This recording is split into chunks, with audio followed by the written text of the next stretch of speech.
Kalian percaya nggak sih guys, kalau ternyata seberapa terkejut kita terhadap suatu peristiwa, itu bisa dihitung. Padahal itu kayak perasaan kan, oh kita terkejut nih. Dan ternyata itu bisa dihitung dengan matematika gitu ya. Dan ini disebut dengan mathematics of surprise gitu ya. Dan kerennya lagi, ternyata teknik yang digunakan untuk menghitung seberapa surprise kita gitu ya, itu juga dipakai untuk menilai seberapa bagus AI atau machine learning itu belajar gitu ya. Kita tahu bahwa untuk sebuah machine learning bisa memprediksi kayak sekarang gitu, misalnya kayak ChatGPT ataupun AI lainnya itu bisa menghasilkan sebuah output gitu ya. Dia itu harus ditrain dulu gitu ya, dilatih dulu gitu. Nah, selama dia dilatih, dia itu kan kita udah tahu nih bahwa ada sebuah data yang benar dan AI mencoba memprediksi, kemudian kita bandingkan hasil yang diprediksi oleh AI dan hasil yang sebenarnya. Itu kan nanti ada selisih tuh atau ada error gitu ya. Dan tugasnya AI ini adalah untuk meminimalkan errornya gitu ya. Dan salah satu cara untuk menghitung errornya ini kita sebut dengan menggunakan loss function ya. Nah, loss function yang digunakan banyak gitu. Dan salah satunya adalah menggunakan cross entropy yang di sini teman-teman. Oke, cross entropy ini juga salah satu loss function yang sangat banyak digunakan oleh machine learning saat ini gitu ya. Dan AI powerful seperti ChatGPT dan Cloud gitu ya. Dan kalian bisa lihat di sini, oke, nantinya ya si cross entropy menggunakan log Q. Dan saya bilang dulu di sini log Q ini adalah sebuah surprise gitu ya. Dan kita akan melihat dari mana ini muncul gitu ya. Dan kalian juga bisa melihat di paper dari ChatGPT dari OpenAI ya. Mereka juga mengatakan di sini bahwa ini menggunakan log dari sebuah probabilitas gitu ya. Yang mana itu adalah nilai surprise. Kan kita lihat nanti. Dan juga kalian bisa lihat dari cloud, mereka juga mengatakan di sini bahwa mereka compute dari log probability dari dua respon, membandingkan dua buah respon gitu ya. Oke. Nah, semoga teman-teman bisa dapat gambaran nih seberapa penting sebenarnya surprise value ini gitu ya. Dan kalau kalian pengen investasikan waktu kalian belajar teknologi yang lagi hype saat ini dan ini sangat menguntungkan kalian di masa depan gitu ya. Dan kesalahan saya dulu ketika belajar cross entropy itu adalah saya tidak memahami konsep dari surprise. Sehingga saya bingung banget tuh. Kok tiba-tiba muncul ada lock di sini gitu ya. Aku nggak ngerti dulu itu dari mana ceritanya bisa ada lock di sini dan nggak dapat intuisinya gitu. Ketika nggak dapat intuisinya, saya sangat sulit untuk relate dengan teori ini gitu ya. Tetapi setelah saya ulik lagi, akhirnya saya tahu nih bahwa ini karena ada surprise value. Oke, terus apa sih sebenarnya surprise value ini gitu ya? Oke, dan aku rasa teman-teman udah pada tahu semua ya, surprise itu adalah kita terkejut gitu ya. Kita mendapatkan sesuatu yang unexpected dan ternyata itu terjadi gitu. Nah, untuk memahami ini, saya buatkan sebuah gambaran di sini. Di sini saya sediakan ada 4 kotak.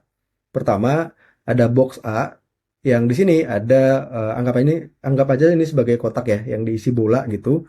Nah, di sini ada totalnya 12 bola ya, 3 tambah 9 gitu, 12 bola. Di sini ada 3 bola biru dan 9 bola hijau gitu ya. Di box B itu kebalikan dari sini. Di sini yang ada 9 bola biru dan 3 bola hijau.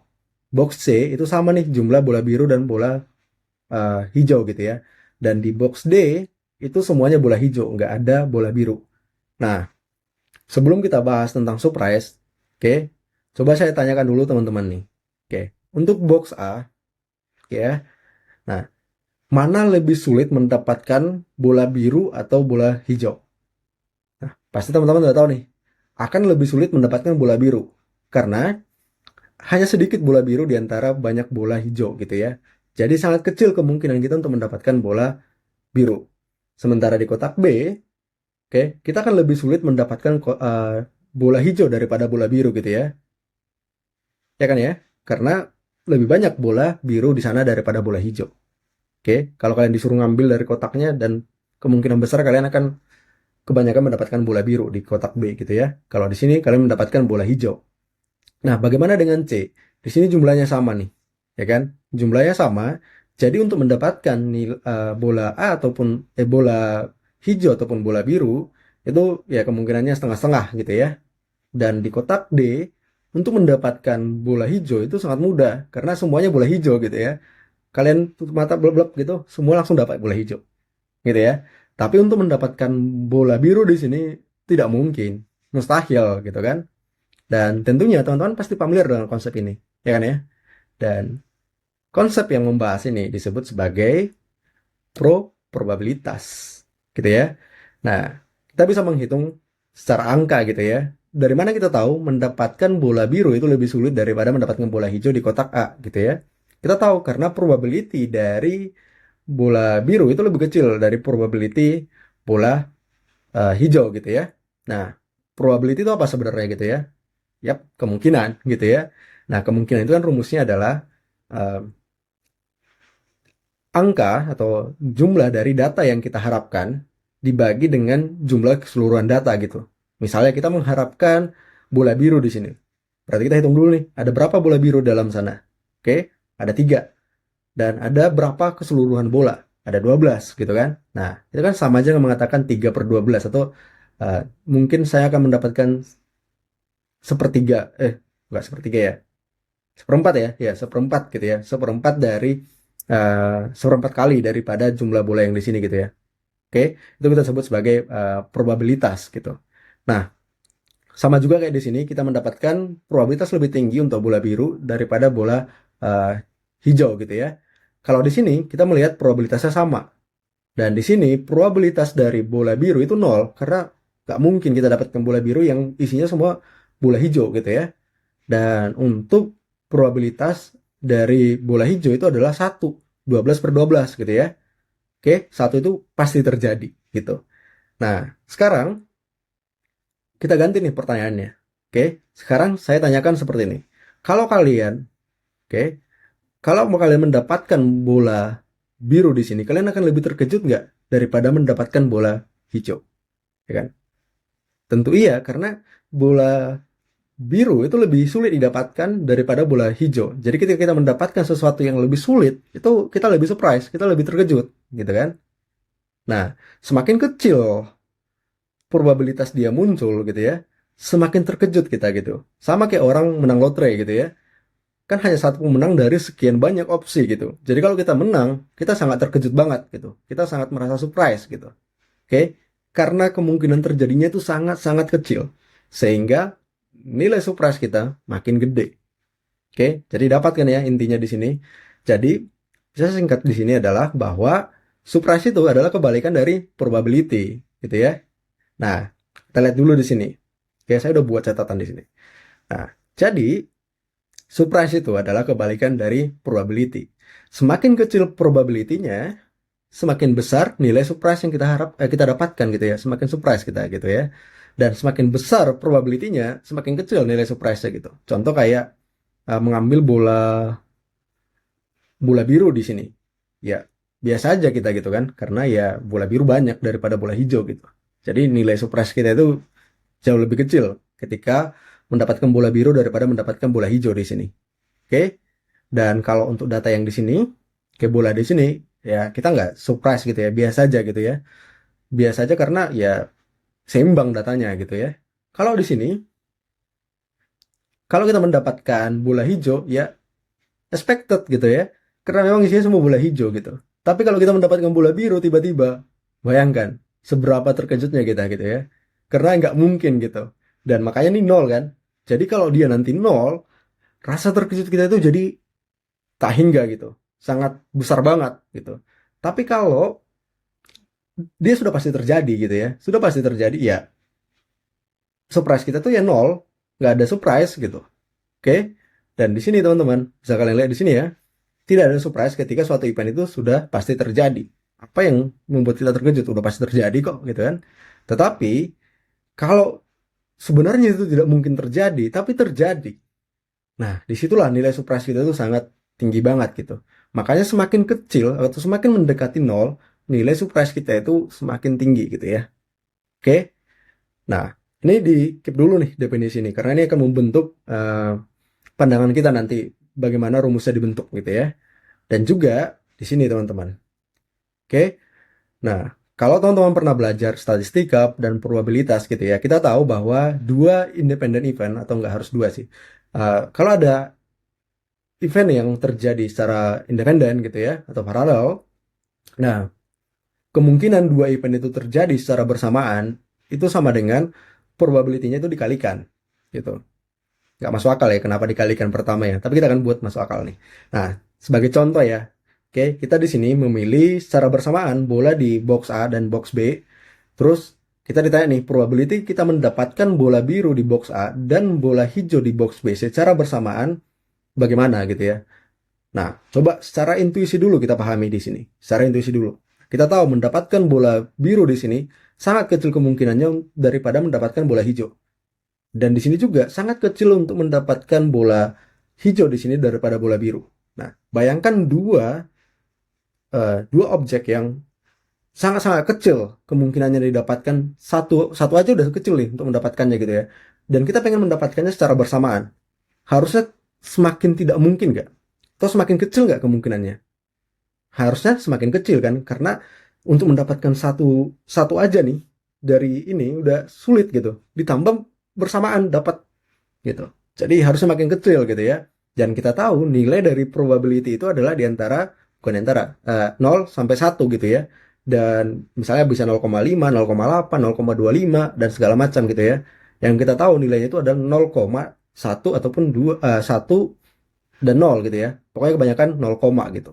Nah, artinya apa? Setiap bilangan yang berada di range 0 dan 1 kalau dikalikan itu makin kecil nilainya. Contoh 0,25 kalau dikali dengan 0,25 itu menjadi 0,00 atau 0,0625 ya. Ya kan? Artinya makin kecil. Nah, sehingga masuk akal kalau probability itu dikalikan gitu ya, agar mendapatkan probability yang makin kecil gitu. Oke? Dan itulah kenapa rumus dari probability dari dua event yang berbeda secara independen itu kalau kita ambil probability-nya harus dikali gitu ya. Dan kita dapatkan juga di sini. Berarti probability untuk mendapatkan biru di box A itu sama dengan 0,25 kan. Terus dikali lagi probability mendapatkan uh, bola hijau di box B itu juga 0,25. Kalau kita kalikan 0,025 yang mana semakin kecil nih dan masuk akal gitu ya. Nah, tetapi yang perlu diingat di sini, oke, probability-nya makin kecil, harusnya surprise kita itu makin tinggi gitu ya. Nah, artinya apa yang bisa kita tangkap di sini? Nah, artinya kita nggak bisa melakukan perkalian untuk mencari nilai surprise ini, ya kan? Seharusnya kalau dua event yang hampir atau sangat sulit didapatkan dan dua-duanya didapatkan secara bersamaan, harusnya kita makin surprise dong, gitu kan? Makin surprise. Jadi harusnya itu ada cara lain gitu ya. Oke, ini harus diingat nih. Oke ya. Jadi ada hubungannya nanti dengan rumusnya. Dan tentunya sudah ada yang melakukan ini gitu ya. Namanya adalah Cloud Shannon. Oke, kalau kalian tahu AI Cloud, mungkin mereka cari apa ya, terinspirasi nama Cloud itu dari bapak ini ya. Bapak ini adalah yang mengemukakan matematik untuk teori informasi gitu ya. Dan mungkin saya bisa bilang ini adalah salah satu paper yang sangat berimpact di kita di era informasi sekarang gitu ya. Dan bahkan dipakai juga untuk AI ya. Padahal paper ini kalau teman-teman perhatikan ini dipublish tahun 1948. Oke, dia membahas bagaimana menggunakan matematika dalam menyelesaikan permasalahan communication gitu ya. Dan di papernya itu dia membuat beberapa kriteria ya, beberapa kriteria yang digunakan untuk mencari sebenarnya ini ya untuk uncertainty sebenarnya dan entropi. Tapi sebenarnya dia juga membahas di sini walaupun nggak eksak dikatakan sebagai surprise, tapi apa ya, next orang-orang yang mempelajari ini mengatakan itu sebagai nilai surprise gitu ya. Dan dia membuat syarat-syarat di sini ada 3 syarat gitu ya. Yang 3 syarat ini sebenarnya kita translate dengan lebih bahasa mudah gitu ya. Itu dengan ini semua gitu ya. Yang ini semua gitu. Bahwa itu harus menjadi kebalikan dari probability dan ini harus memenuhi syarat ini juga. Semakin kecil probability-nya, semakin besar nilai surprise. Semakin besar probability, semakin kecil nilai surprise. Gitu ya. Probability yang 100% terjadi, ya kan, atau 1, itu harus nilai surprise-nya sama dengan 0. Kalau dia tidak mungkin terjadi, tetapi terjadi, surprise-nya harus infinite gitu. Sangat tinggi gitu ya. Nggak terbayangkan gitu. Oke, dan juga di sini. Oke ya. Nah, nilai surprise itu harusnya bertambah, bukan makin mengecil kalau ada dua event yang sangat sulit didapatkan. Oke ya. Dan Claude Shannon mungkin bereksperimen ya, mencoba beberapa function dalam matematika. Oke, dan ternyata dia menemukan function apa yang cocok gitu ya. Dia melakukan eksperimen di sana. Dan nggak cuman melakukan eksperimen, dia juga membuktikan nih bahwa satu-satunya, oke ya, satu-satunya function yang memenuhi kriteria yang dibuat tadi itu adalah log function. Abaikan dulu di sini ada perkalian PI dan ada jumlah di sini. Ini hubungannya nanti sama ekspektasi value. Nah, kalau kalian belajar statistika dan probabilitas, kalian pasti tahu ya, ekspektasi value apa. Tapi ini abaikan dulu gitu ya. Yang perlu kita lihat di sini adalah negatif sama log PI ini. Ini adalah bagian dari surprise value. Oke? Nah, jadi dia menemukan bahwa ternyata syarat-syarat tadi itu bisa di-cover oleh fungsi logaritma, gitu ya. Dan sebenarnya rumus dari surprise itu adalah kalau kita observasi sebuah X itu adalah event gitu ya. Misalnya kejadian kita mendapatkan bola biru dari kotak A, berarti itu kita bisa bilang surprise dari mendapatkan event X itu sama dengan negatif log dari probability event X tersebut gitu. Jadi kalau misalnya kita mendapatkan bola apa tadi? Bola biru itu 0,25, berarti ini menjadi surprise dari bola biru di kotak A itu sama dengan min log 0,25, ya kan? Nah, yang jadi pertanyaan sekarang adalah dari mana muncul minus ini? Ya kan? Kita tahu log itu muncul berdasarkan eksperimen dari Claude Shannon gitu ya. Dia mencoba dan membuktikan gitu ya. Nah, tapi negatif ini kok bisa muncul? Gitu kan? Ini jadi pertanyaan nih. Dan juga pertanyaan saya dulunya gitu ya. Kenapa ini ada minus di sini? Log aku paham lah, oke. Gitu ya. Tapi kok ada minus? Gitu. Nah, ini nih hubungannya dengan probabilitas. Oke, kita tahu kan, saya tampilkan dulu ini coret-coretan saya. Oke, saya pindah dulu mungkin ke sini ya, karena di sini nggak bisa coret-coret. Oke, nah saya zoom ke sini. Kan kita udah tahu nih, nilai dari probabilitas itu bukan antara sih, mulai dari 0 sampai 1 gitu ya. Maksimal 1, paling kecil 0.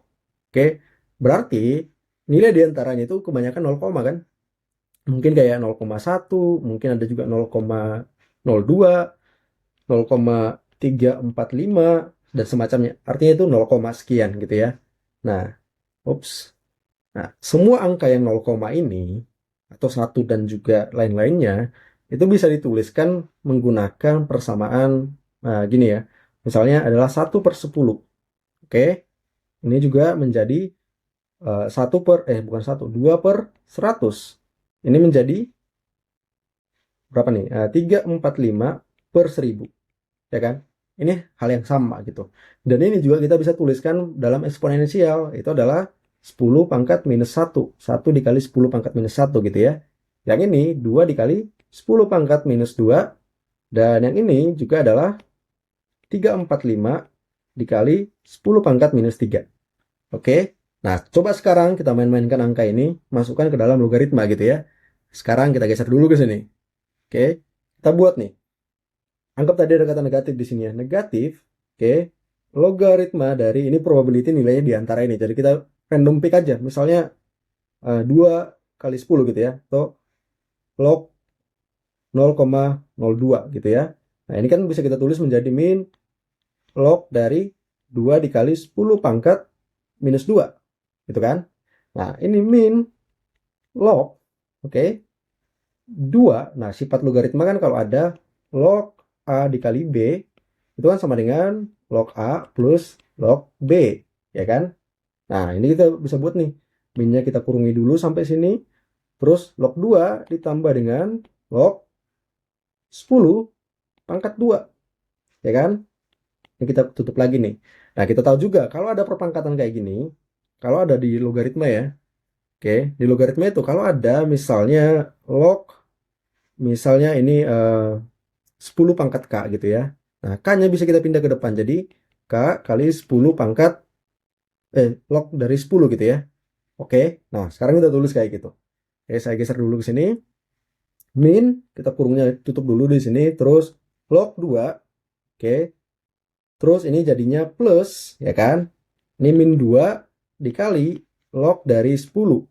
Oke, log 10 dari 10. Nah, log ini kan kalau nggak kita tulis base-nya itu sama dengan log 10 dari 10 gitu ya.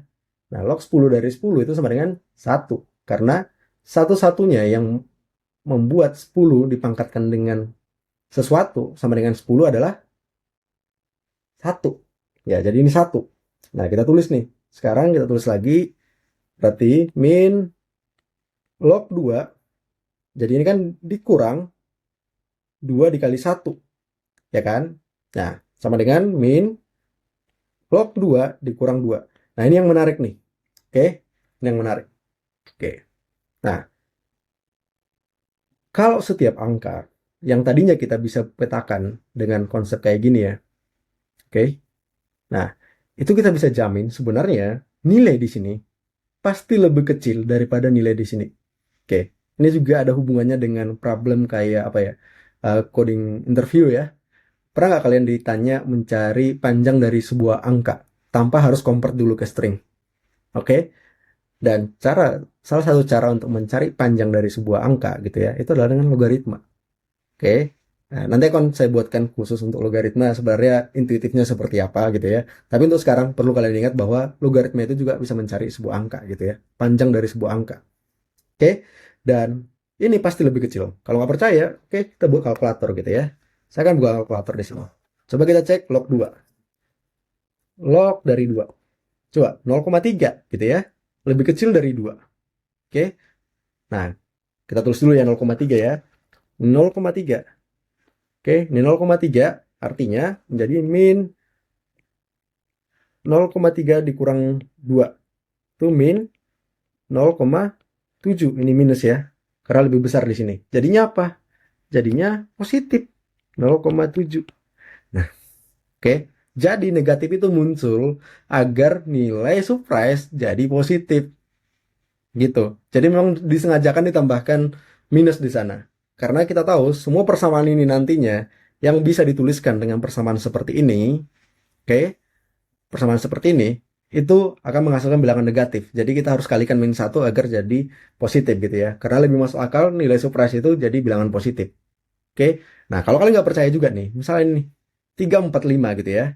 Itu sama dengan 10 pangkat minus 3. Oke, kita tahu ya nanti 3 bakal muncul gitu. Dikurang 3 gitu kan. Kita coba cek. 3, 4, 5 itu kalau kita logkan berapa? Oke. Log dari 3, 4, 5. 2,53. 2,53 itu lebih kecil dari 3. Hasilnya negatif gitu ya. Kalian bisa coba banyak angka gitu ya. Misalnya anggaplah 0,12345 gitu ya. Ada sampai 6. Oke, nggak masalah gitu ya. Kita coba. Log dari 1, 2, 3, 4, 5, 6. Oke. Itu 5,09. Ya kan? Atau kalian buat nih, oke, kita coba angka paling besar untuk 4 karakter, apa tuh? 999. Ini yang paling besar. Lognya berapa? 3,9. Masih lebih kecil dari 4. Jadi hasilnya pasti negatif gitu. Oke ya, kalian bisa buktikan ini kalau mau uh, lebih apa ya, lebih formalnya gitu. Tapi ini bisa kalian pakai nanti juga gitu ya. Oke, nah jadi ya, surprise value itu bisa kita bilang adalah kebalikan dari logaritma gitu ya, minus logaritma. Oke, dan kalian kalau coba nih eh, buat menjadi dua event berbeda gitu ya, misalnya kayak tadi ada dua event itu adalah event X dan event Y. Kalau yang tadi kita eventnya adalah yang ini ya. Ups, belum tak buka di sini. Coba buka dulu. Oke, ini buka juga aja lah. Nah, berarti kan ada dua event nih. Bola biru di box A dan bola hijau di box B gitu ya. Itu bisa kita bandingkan dengan X atau Y. Nah, kalau tadinya kita mencari probability-nya itu dikalikan, sama persis ya, probability X dikali dengan probability Y. Nah, karena logaritma itu mentranslate perkalian menjadi penjumlahan, jadinya dapatnya adalah jadi bertambah gitu ya. Bukan malah makin kecil gitu. Jadi masuk akal kan? Nilai surprise itu harus lebih besar ketika kita mendapatkan dua event yang terjadi itu makin kecil probabilitasnya gitu ya. Dan kalau kalian plot tuh nilainya gitu ya di sini, kalian plot kurvanya gitu, kalian bisa melihat nih, ketika dia 100% terjadi probability-nya gitu ya, surprise-nya 0, tapi kalau dia mendekati 0 nih, dia makin meningkat tuh. Karena kita makin surprise gitu ya. Dan ini sebenarnya kalau 0 itu tak hingga ya. Coba kita buat ya. Log dari 0 itu harusnya tak hingga. Oke? Karena ya mau gimana pun kalau ada suatu event yang tidak mungkin terjadi tapi terjadi ya kita surprise-nya maksimal lah ya. Maksimal itu anggap aja tak hingga. Gitu guys. Oke? Dan harusnya itu aja guys untuk surprise value. Dan kalau kalian sudah tahu surprise value ya, kalian bisa mempelajari yang namanya itu adalah akan lebih mudah tepatnya mempelajari si informasi teori khususnya dalam entropi ya, cross entropi untuk dipakai menghitung cost function gitu untuk belajar machine learning. Dan itu juga nggak cuma itu aja gitu ya. Eh, si surprise tadi juga atau rumus yang ini tepatnya itu juga dipakai untuk mencari maksimum likelihood gitu ya.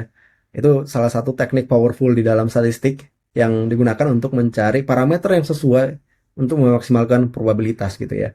Dan tentunya dipakai juga dalam machine learning gitu ya. Sangat banyak memakai itu. Kayaknya di sini pakai likelihood. Coba kita cek. Ada nggak likelihood di sini? Oke, ini nih maximize the following likelihood. Oke. Nah, pada dasarnya kalau kalian sudah paham ini, kalian juga bisa ngulik lah papernya dari si apa ChatGPT atau mungkin paper AI lainnya gitu ya. Dan kalau kalian invest di sini, kalian juga pasti menjadi orang yang sangat apa ya dibutuhkan di masa depan gitu ya. Oke, mungkin cukup sekian dulu guys. Kita akan bahas lagi topik-topik yang terkait dalam machine learning dan juga software engineering di next video. Oke, sekian guys. Thank you.